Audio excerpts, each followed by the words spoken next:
And the man asking the tough questions is joining Futbol Americas right now, our very own ESPN writer, USMNT national team insider, Jeff Carlisle, joining us from New York. Jeff, let's start with a big picture question.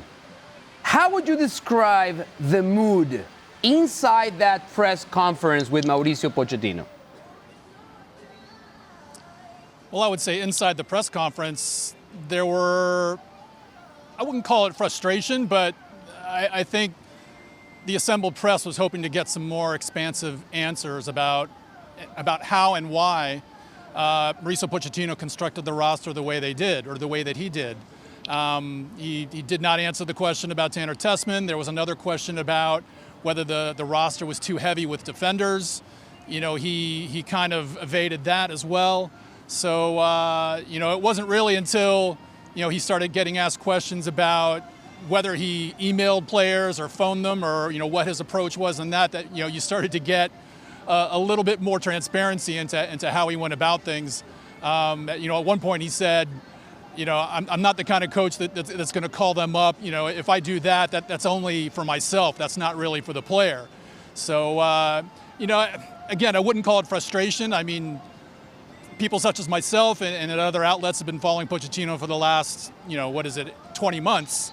And these are the kinds of answers that we're getting. You know, hopefully further on down the line as we get deep, you know, closer to the tournament and deeper into the tournament, you know, we'll get, you know, answers that are a little bit more expansive. But, you know, that's the way I would describe the mood inside the press conference. All right, Jeff is standing by with us during the show. I want to go back to Herc and Casey and obviously to you again. But Herc, we were discussing these topics last night on Futbol Americas. Why do you think we didn't get the answers that we expected from Pochettino? I don't know. It's standard practice. Thomas Tuchel has to sit in front of the press, in front of the world, and answer questions about why certain players are there and why other players aren't there. And he will give his footballing explanation. And it almost feels like he is challenging the press. Well, this is the reason. Can you tell me that should not be the reason? He's giving you an actual reason of why things are the way they are under him.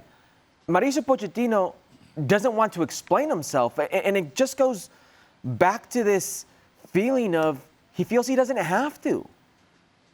Every time he talks to the press, and Jeff, you can correct me if I'm wrong, but he talks to the U.S. press, he talks to the fan base, he's talking down to these people.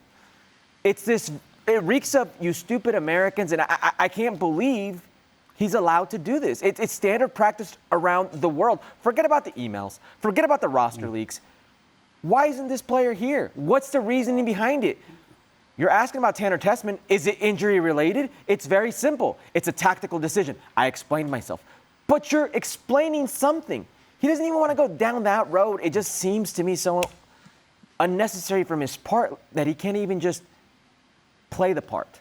Casey, does this change in any way how you view Mauricio Pochettino as a national team manager? Well, I've been watching this process, you know, since he took the job, and there's been just question mark after question mark from his very first camp where they talk about we need to test ourselves in these difficult environments. We're going to have this game in Mexico, which we never have. Oh, but you guys go home. and from that point, I think it's just been one contradiction and just one misstep after another. And to Herc's point, yes, it's unbelievably condescending. Mau, you started by asking Jeff, you're asking the difficult questions. Mau, those were not difficult questions. Yep. Those are just normal questions. I agree. That you would ask a manager. And it becomes some confrontation, to Herc's point, to just answer a simple question. Hey, I didn't take Tessman because of XYZ. I didn't take Luna.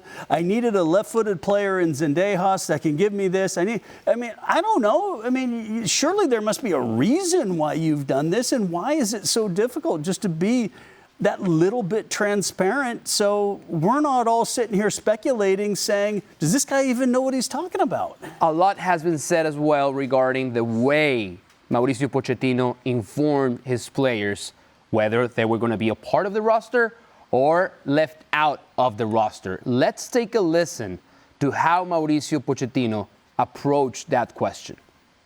We announced the roster, sending a video, and that's it. It was a video. It wasn't a call. Did you want to give them inspiration in this moment? Did you want to give a special message to get them excited, or simply like you're in?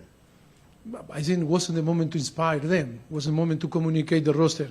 And I think in the moment that you communicate the roster, you inspire because all react in different way, I think today, when you are in a show like today, you realize what it means to be in the roster for being involved in the World Cup. It's a dream come true, because everyone that start to play soccer or football, outside of America, the dream is to play the World or to be involved in the World Cup. And I think everyone was, I think, like I learned a sentence in England, over the moon.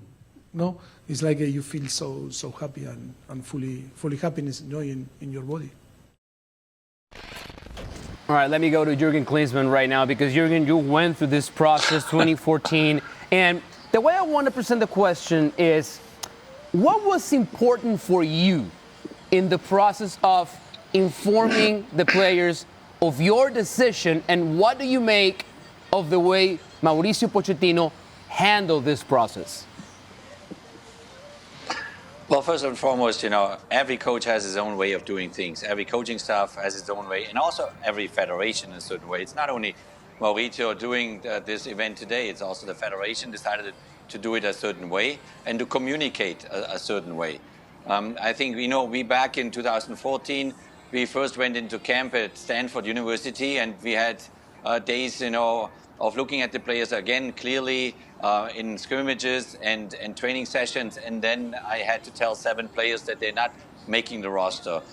When you, as a head coach, have to kind of tell the players that they're not going to a World Cup, you kind of, cry yourself, because those are conversations. They are necessary. Obviously, I wanted badly to explain it real quick, some quicker, some took a little bit longer.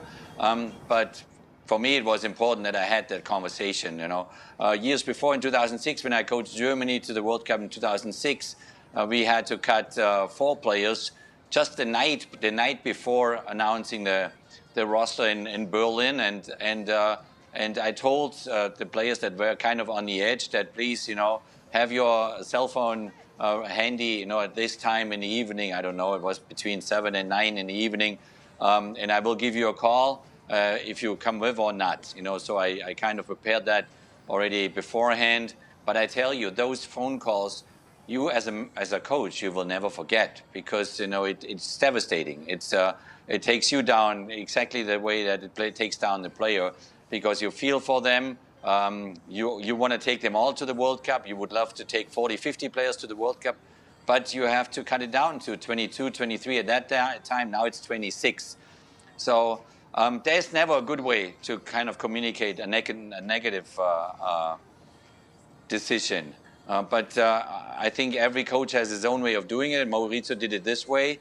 I think this day is really, really about celebrating the ones that now finally were chosen. Those 26 will represent the United States of America in this summer's World Cup. And this is, I think that is the message that Mauricio wants to bring across. Let me talk about the ones that are now on the roster, and not, unfortunately, the ones that are not part of the roster. Are we all agreeing with the roster selection? I don't think so, because as a national team coach, you realize quickly that there's no same opinion around you, no matter how many millions live in this country. So they all will have their own preferences, their own team, and they would do it differently. But obviously now it's the time to look forward and to get really excited about this World Cup.